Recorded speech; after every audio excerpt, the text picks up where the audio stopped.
He entered the evil forest and returned after 7 years. But not as a boy anymore. In a quiet village called Umuaka, surrounded by ancient hills and a thick dark forest, lived a young boy named Obinna. He was only 13, full of life and questions. Obinna loved exploring.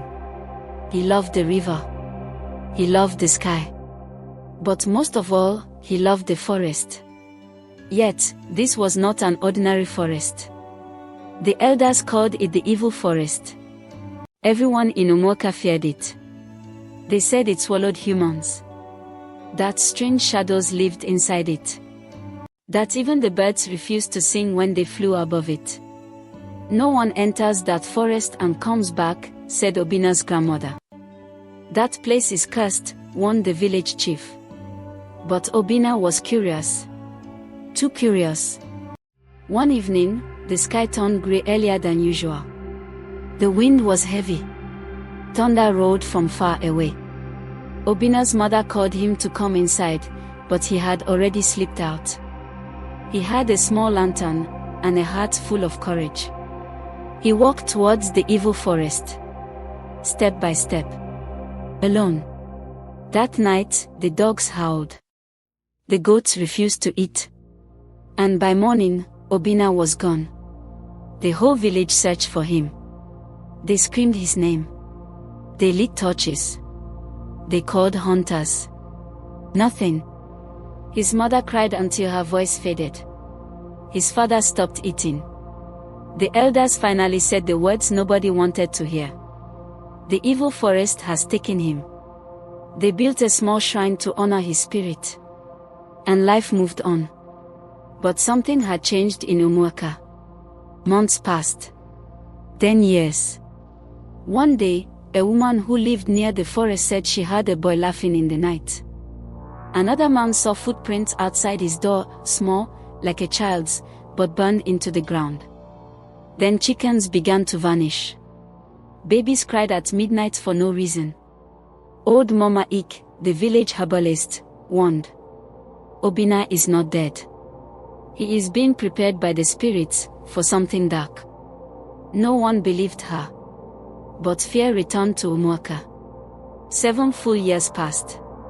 It was the night of a strong storm. The wind howled louder than before. Trees shook like they were dancing with the dead. Suddenly, a shadow appeared at the village square. A tall figure. Thin. Dirty. Dressed in torn rags. His eyes glowed faintly. His hair was wild. It was Obinna. People ran. Some fainted. His mother screamed in joy until she looked into his eyes. Obinna didn't speak. He didn't blink. Around his neck was a red necklace, the kind only spirit messengers wore. The chief approached slowly. Obinna, is that really you? He just smiled. From that night, the village was never the same. Each night after Obinna returned, one bad thing happened. First, the village priest died in his sleep, with his eyes wide open. Then, a newborn baby disappeared from its mother's arms. The village shrine caught fire, even though it rained that night. Obinna never talked. He walked the village at night. Sometimes, people heard him whispering to the trees. One brave man followed him once. By morning, that man's body was found near the river, cold, with black marks all over him. Mama E cried out. This is not our Obinna anymore. He is the evil forest in human form. The villagers gathered. They couldn't take it anymore. Some wanted to burn Obinna. Others said to send him away.